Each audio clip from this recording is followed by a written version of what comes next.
Yo, what's up, you guys? It's your girl, Tree the LPC, and thank you for tuning into this week's episode of the Self-Aware and Effed Up podcast. The last couple of weeks, we have really been diving deep into some topics that I know from the feedback that I've been receiving is really helping a lot of you. In this week's episode, when I tell you, we are really about to get into something that impacts so many of us. We are about to be talking about money, the moolah, the cheddar, however you characterize it. We're going to be talking about those relationships that we have with money. And I have an expert here with me today. Her name is Sarah Penfold. She is the owner of Sacred Wealth, as well as a financial well-being coach. And she's going to be digging into talking about some of our relationships with money as it relates to a trauma that some of us may have. So she is a trauma of money facilitator. She's going to explain more about what that means because I am a little bit clueless when it comes to that. So I'm looking forward to hearing more about that as well. And last but not least, she teaches literacy and money management. And I know that that is something that we all could use help with. So I'm so excited for you guys to hear from her. So without further ado, please welcome to the Self-Aware and Effed Up podcast, Miss Sarah Penfold. Hey, Sarah, how are you doing today? I'm so good. Thanks for having me. Thank you for coming, because we're going to get into today, I plan on learning so much from you today, so seriously. And I really love what you do because I feel like it's so needed. So Let's go ahead and just dive on in and have you tell the audience a little bit about who you are. Yeah. So one of the things I always like to share right off the top is I didn't come from money. Mm-hmm. So yeah, I had, of course, a white privileged middle class upbringing, but I didn't come from extreme wealth. I don't have an accounting degree. I don't have an MBA. I've never worked at a bank or anything like that. And the reason I think that that's important to share is that, 6 years ago, I was deep in my own struggle with money and finance.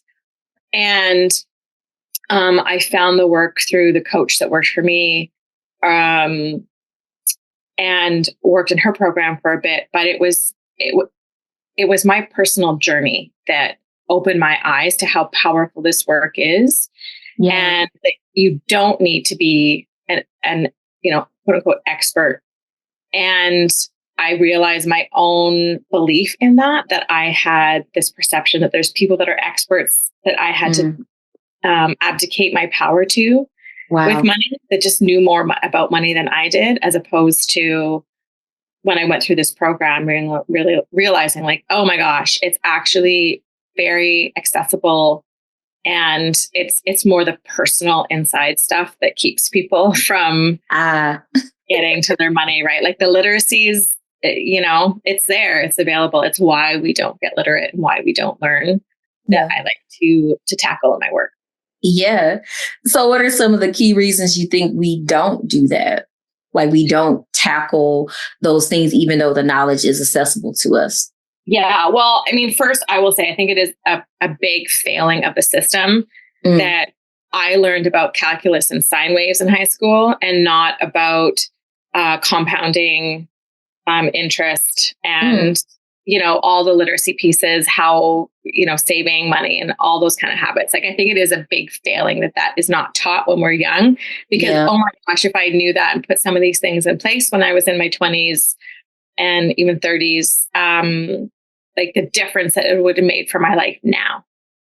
And I'm in my 40s now and got into this work when I was in my 40s. And so I also want to share that it is never too late. Right. Yeah. One of my favorite quotes is that, the best time to start with your money is when you're young, and the second best time is today. So don't let that particular belief stop you. Yeah. But to go back and answer your question about why I think that it's so individual for each person, but ultimately it ties back to family of origin, because we all learn about money from our family. Right. Right. Even if it's I didn't learn anything about money from my family. That's what we learned. Exactly. Yeah. Right. And so, we have to go back and look about the things that we picked up along the way, and if they're actually true, or if they're just things that somehow got embedded into our awareness and our consciousness because of our family of origin. So, yeah.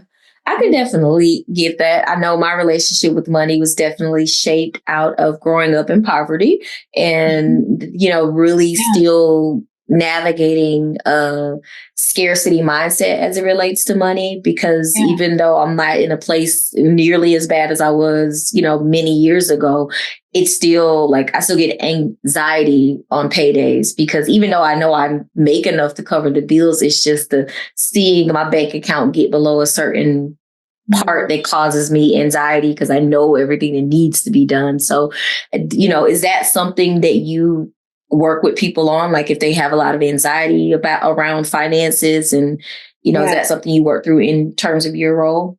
Oh yeah, absolutely. For sure. And so I have sort of a 3-pronged approach in the work that I do. One absolutely is literacy. Like, let's get you understanding the words and the lingos and the acronyms and structures and how interest works and how banks work, because, knowledge is power. And that absolutely gets you like one giant step into like feeling confident and having like powerful conversations with the money professionals in your life and making sound decisions based on information and not emotion.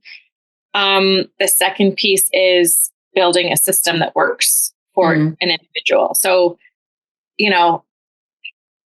my personal belief is that, well, first of all, you have to track your money in some way, shape, or form.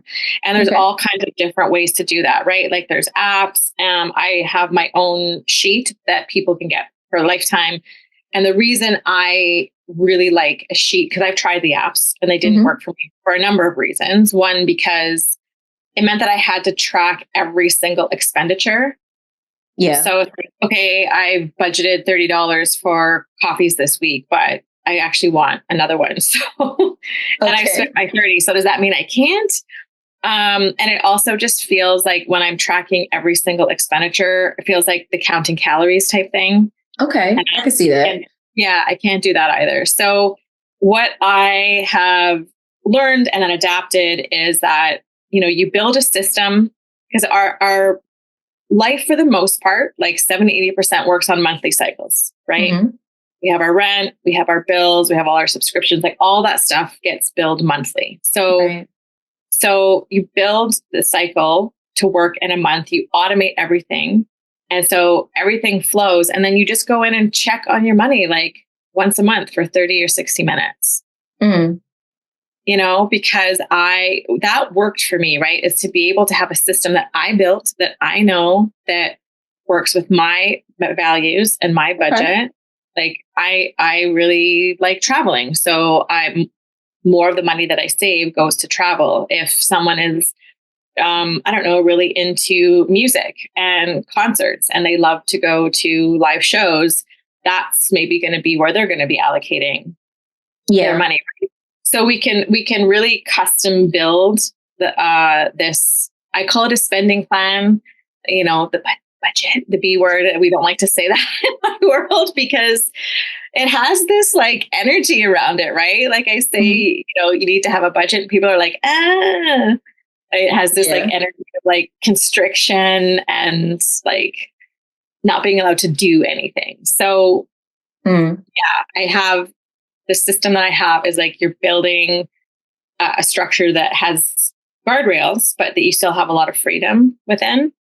Okay. And then the third piece is, the big one, which is about what I call financial EQ. So understanding yourself and your specific relationship with money and what your habits are, what your beliefs are, what those things are that you've picked up from childhood and how they're affecting your money and helping you see it so that you can shift it. Gotcha.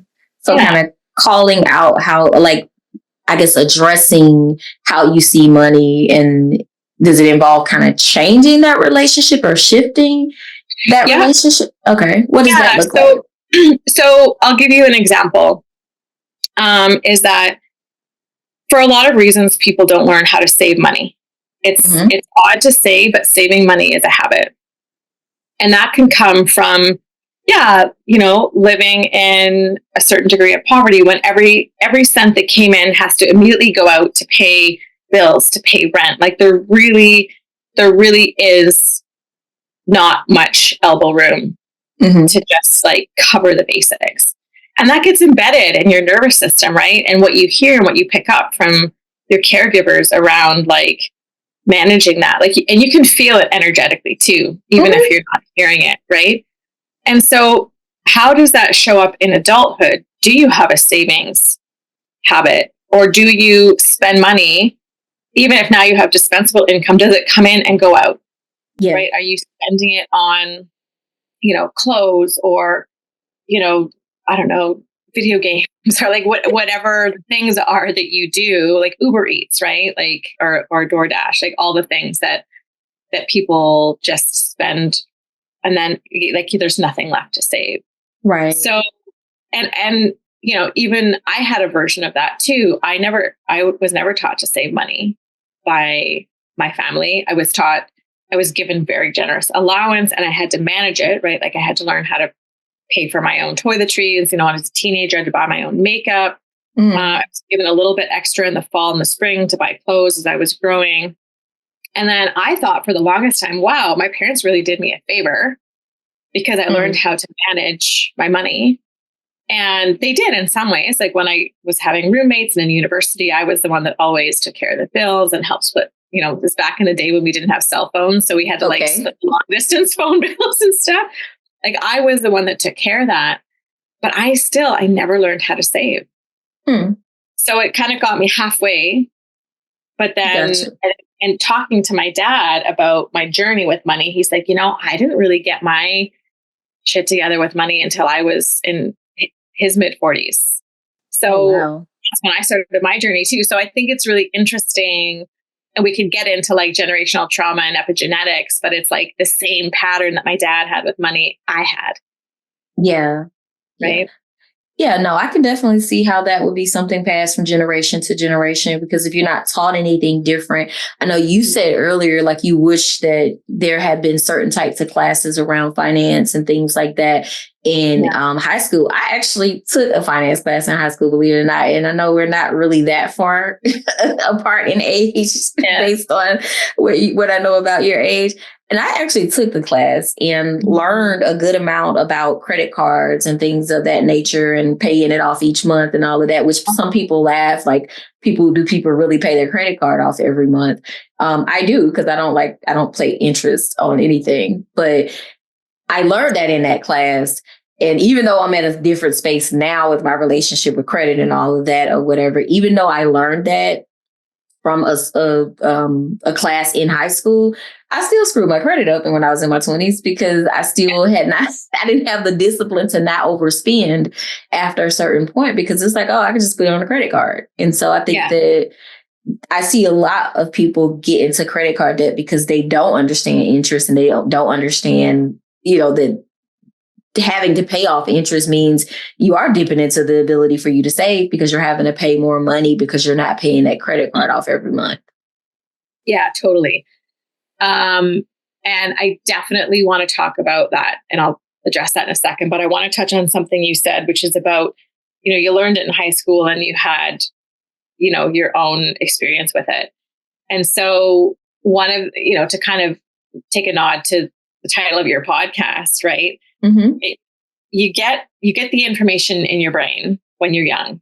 Yes. And then I think part of, adulting is making mistakes and learning, because when we're young, we're like, oh, we're invincible. I can do whatever. Right. So yeah, I had my own lesson around that as well. And I think you have to go through the experience to like validate what you learned. It's like, oh, that makes sense what I learned now. And I'm projecting here, but I'm guessing the combination of those two experiences for you was like, oh yeah, now I'm never going to get into credit card debt again. Yes. Yeah. Right. Absolutely. And yeah. So it's not like learning the thing would make us infallible creatures to not make our own mistakes. I mean, that's the human experience. And before I get into the credit card thing, what I'll say is that, life is like ups and downs. And even in my own system, it's not about being perfect with it. Like there are extenuating circumstances in life or whatever, and we might fall a bit off the wagon, but you always have the structure to come back to and to fall back into really quickly. So yeah, I just want to say that, like, we're all human, right? And shit's going to happen. It's just reducing the amount of, or reducing the impact that the shit that has. Oh yeah. I mean, and I think that when people learn to kind of heal their relationship with money, it does, it helps them shift their mindset, even if they still have the anxiety like I do. You don't make the same mistakes if you truly learn, like, because you need good credit. Like, I mean, if you don't have the capital, then you definitely need the credit. So having good credit is important, love it or not. And it is like, the system's a racket. I'm not here to say that it's not. It absolutely is a racket. Credit scores, how they're calculated, is so bonkers. But once you know how they're calculated, then you can be like, oh, now I know how to like manipulate or work the system so that I can get my credit score up. Yeah. But I do want to address the credit card thing, because if anyone out there is like, oh, I'll just put it on credit card, no big deal. Einstein said that compound interest was like the eighth wonder of the world, or the ninth wonder of the world. Okay. And when we look at right now, interest, you can get interest rates are high, right? So that's bad when you have debt, but it's good if you're saving. So if you're saving money, you could probably get an interest rate of between 3 and 6%. Maybe there's a promotional rate somewhere you might get on the higher end of that. Right. And that's considered good right now. Like, I remember 10, 20 years ago when a savings account had like 1 or 1.5, and that was like a big deal. Okay. If you're in the market, like the standard, if you're going to like make calculations about growth over time, standard is like 6 to 9% if you're investing money in the market. So 6 to 9% growth over time. Credit cards charge you 18 to 20% interest. Or more. or more. Absolutely. There are pretty shady, like, really watch out for debt consolidation companies. There's one in Canada in particular that like charges, I've seen this with some of my clients, they'll charge you 30% interest. Y'all, that's crazy. Insane. That is an insane return on investment. You're literally being an incredible return on investment for a bank or a financial institution. So I'm getting on a rant now because it ticks me off so much.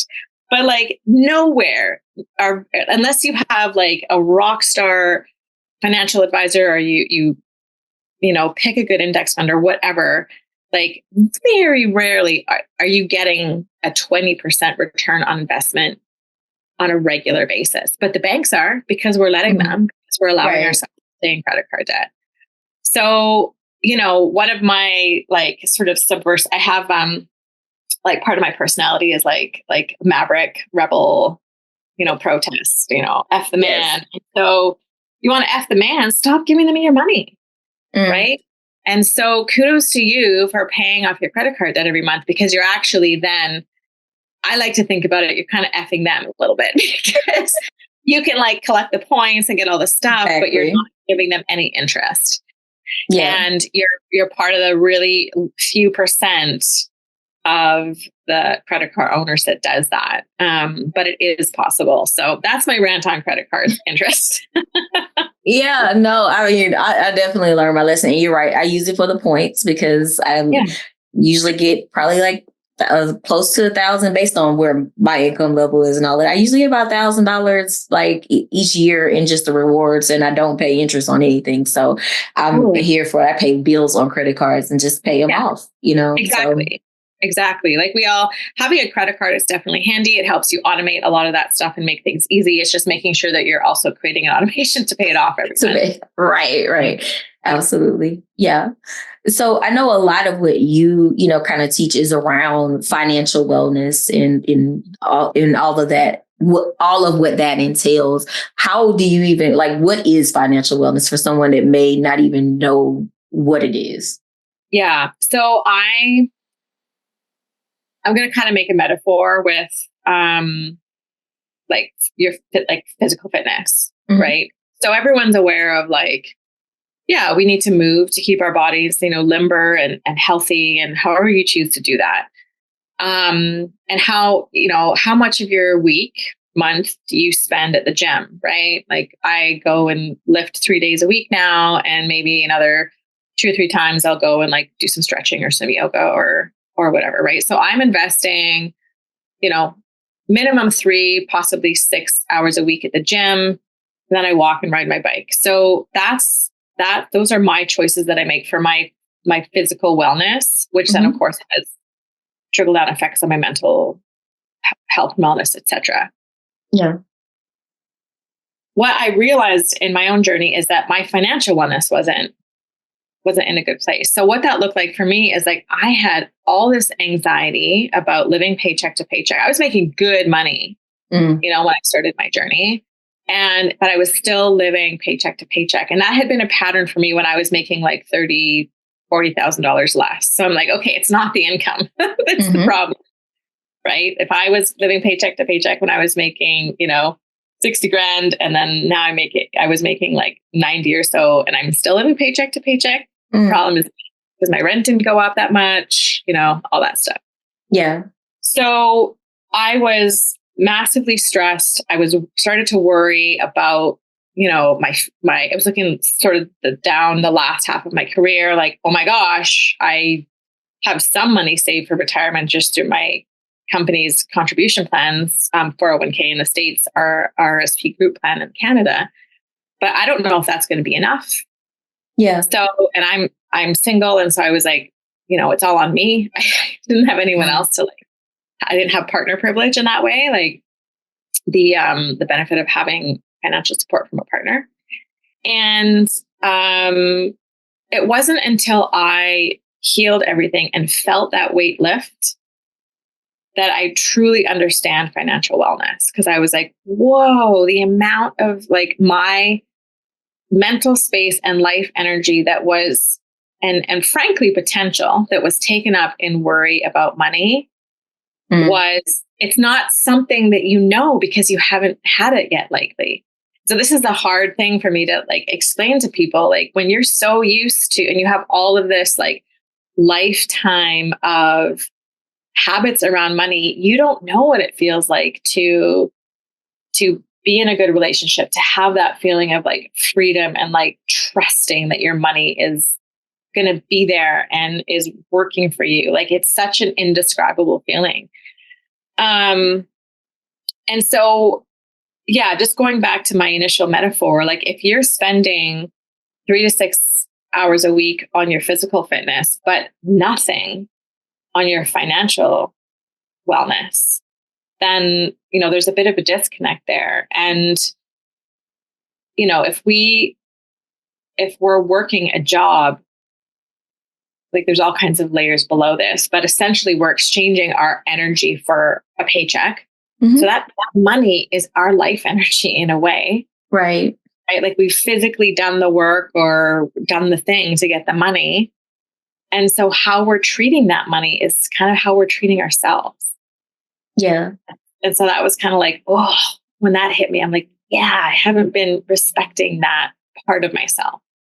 Yeah. So that's at the root of when I say financial wellness, because I do really see your money as a part of you. Yeah. And how you're treating it.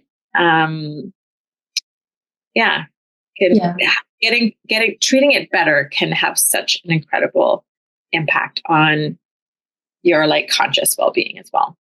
Yeah, absolutely. I know a lot of people look at the dimensions of wellness, and there are different models of the wellness. We look at our intellectual self-care, our social self-care, emotional self-care, and I explore a lot of that, and even financial wellness with a lot of my clients, because it is a part of our life. Money impacts how good we feel about certain things or whatever. And I mean, we're sometimes taught, I think that people forget that it's not, money that is the root of all evil. It's the love of money and overindulging in things.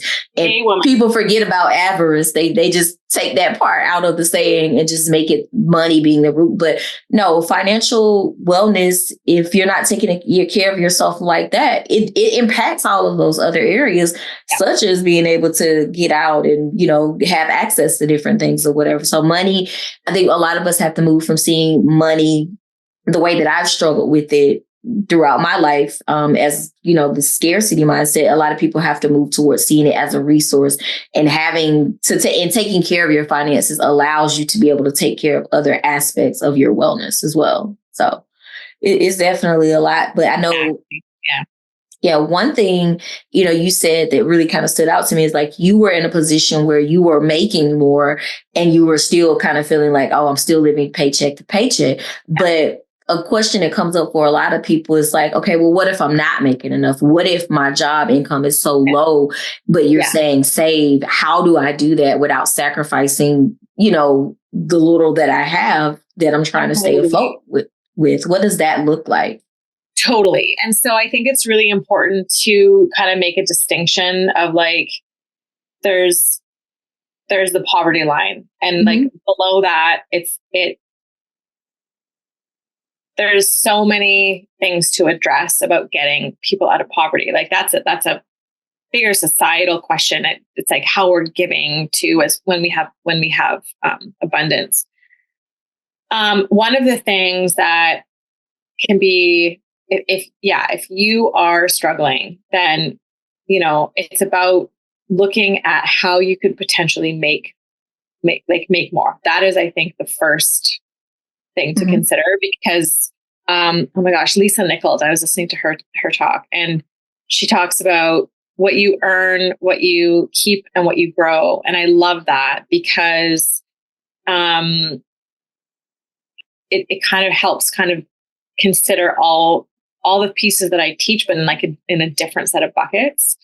So, I think at any stage though, it's about taking the look at your numbers. I'm just going to switch the context just a touch, because the narrative right now is around interest rates and inflation and cost of living. And that's very real. Like, I don't want to discount that. I've seen it in the prices of groceries where I live. And so that is very real. And I think that there's a part where you can like take a little bit of a step back from that and be like, yes, that's happening, but I don't need to be as at the effect of it as I maybe am. Okay. And so one of the first things that I always ask people when they're like, oh, I have no extra money, like, okay, like, but like, let's look at your numbers. Like, let's really, really look, because I've had people suddenly find like $50 to $100 because they tick off all these little subscriptions that they've didn't know they had, some that they're not getting the value of. And so my first question is like, if you've taken that look and you still don't have enough, then they become like some bigger questions about, do you need to look for a better job? What's your living situation? Like those are some like bigger core things to look at. And definitely like the work that I do, it's helpful if you have some of those things addressed. I do have a lot of offers, like low ticket, free, to help you look at some of the things that are at the core. And I also want to create a course, side note, on helping people earn more. And like, because there is stuff to look at there. And I had, again, my own journey around this about how I was valuing myself and the money that I was making. I was under earning for a long time. And I was in a role where I was experiencing like blatant sexism, like to the point where there was an investigation, the COO was let go, like, or kind of like moved out. And when I calculated how much I had been under earning and the impact on that in my lifetime of not being able to like have the retirement contributions and all that, like it was hundreds of thousands of dollars. Wow. And I realized how much I'd been undervaluing myself at that role. And I stayed because I like the company, I like the coworkers, but at the end of the day, it's like that wasn't taking care of myself in a way, right? So there can be some tough decisions to be made at times about like looking after yourself. And I can share it in the show notes, where there's a fantastic account for people to follow. Sanea, can't remember the last name off the top of my head, but Financed is her account. Okay. And she does all kinds of fantastic stuff about exactly this topic, about like increasing your income. So, gotcha. Yeah. So the bottom line is, if you're not making enough, you need to get into some stuff where you can make a little bit more money, because it's still going to be harder to navigate, but you are looking at the numbers itself. So that makes sense. I mean, I know that's not what people want to hear, because it's like, well, how am I supposed to do this, or how am I supposed to do that? But like, at the bottom line, you can only, my grandmother used to say, you can't squeeze blood from a turnip. Like, you can only get so much out of something. And if it's not, what you need it to be, then you definitely have to kind of pivot and look at different areas. One of the things that I see people get like anxious about is like wanting a quick fix, right? Mm-hmm. Like, if we're in financial difficulty, it can be really easy to fall prey to like quick get rich quick schemes, crypto scams, gambling. And the truth is that healing your money takes time and work. And I'm not talking about like it's going to take years. You can experience changes really quickly, but it means that you have to do work. Like, going back to the gym analogy, I don't just show up and like walk around the gym and expect to like get results. I have to like actually lift the weights, get on the treadmill, do the thing, right? And money's the same. Like, there is some effort required, especially at the front end. But once you get the systems flowing, it really does flow, and you can be hands off. Gotcha. Okay. That definitely sounds like a good setup, and I definitely want to be able to kind of share that. So, but I can't let you get out of here, because I'm going to be thinking about this like for years to come if I don't ask.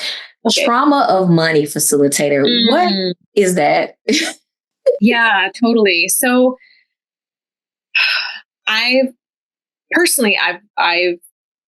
had an interest in like how trauma affects people and like myself. And then as I was learning about money and getting myself educated on it, this course kind of came across my bow, and I had known someone that took it and highly, highly recommended it. And it was an incredible course. And it talks about everything from the basics of like nervous system regulation and learning how to recognize when we're dysregulated and making decisions from a dysregulated place. And I'll speak for myself. I struggled with anxiety for a couple of years. Well, I struggled with it acutely for a couple of years. I've now learned to manage it. And so I have a different relationship with my anxiety. But when it was like raging, there was a few years there where I was like jumping ship, job to job, not thinking about the impacts. And I was just trying to get out of this discomfort. So I was making all these impulsive decisions. And then I finally found some stability and started to like address it. But with like the actual course will teach you like the basics of stuff like that. But then it gets into like the real interesting stuff around like the epigenetic and familial and like generational trauma, the societal trauma, the like, actual like racism and stuff that is embedded in the system, and how that impacts people's ability to build wealth for themselves and for the generational wealth. And so I think it was a really important part for me to see. And I've embedded some of those teachings into my program, because some of it's heavy, like to understand how,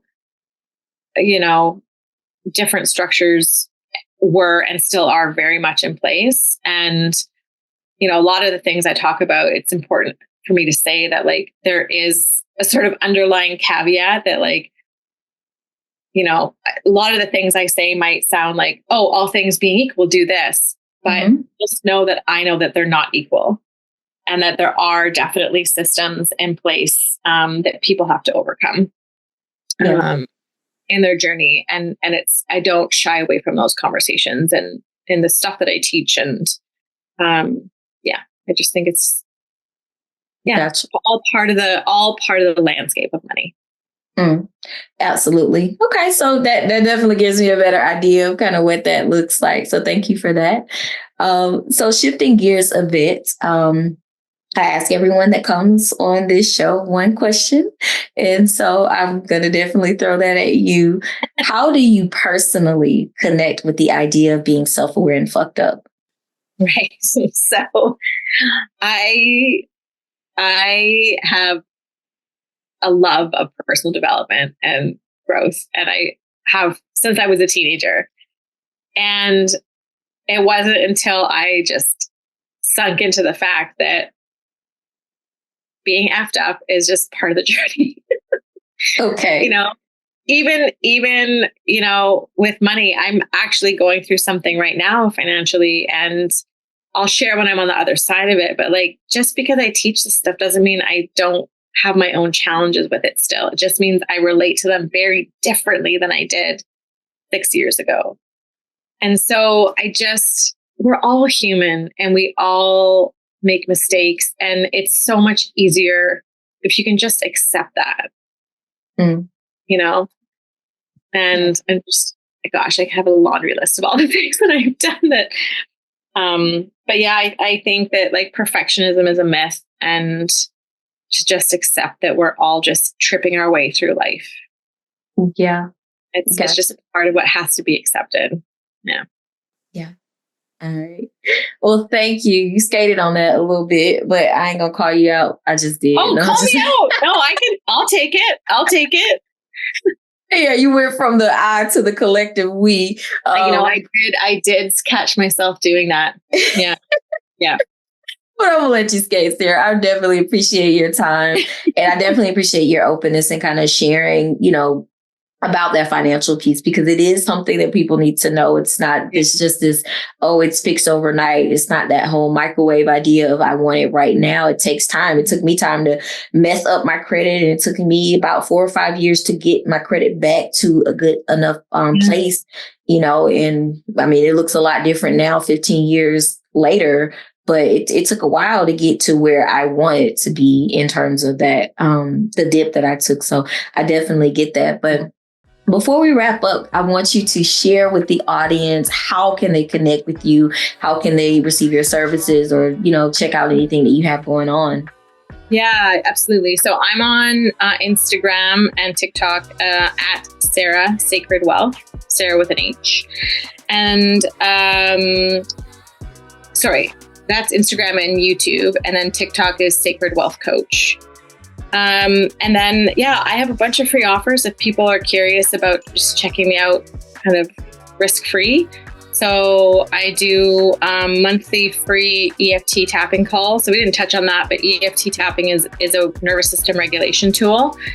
And so every month I have a topic that I work with in my community. And so we start that off with the tapping.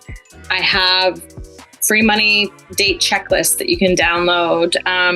Really low ticket offers. I have a free course exactly on the financial EQ piece, like understanding yourself and your relationship with money. So if you just go to Instagram and click on the links, you'll find all those free resources right there, easy to tap into right away. Yeah. Okay. Do you have a website as well? I do, yeah, sarahpenfold.com. Thank you so much for your time today, Sarah. You guys make sure that you check out her information. All of the information that she has shared with you will be in the description of this episode. Also, be sure to follow me, Tree the LPC, on all social media platforms under the handle Tree the LPC. While you guys are here, I want to make sure you guys check out my new wellness journal. It's called the Minding My Own Mental Health Wellness Journal. And in this journal, you can also dive into your financial wellness as well. I have some budgeting sheets in there, different things for you to explore in terms of your relationship with money. So make sure you guys go check that out as well. Until next time, be safe, be well, and make sure that you take care of your mental health.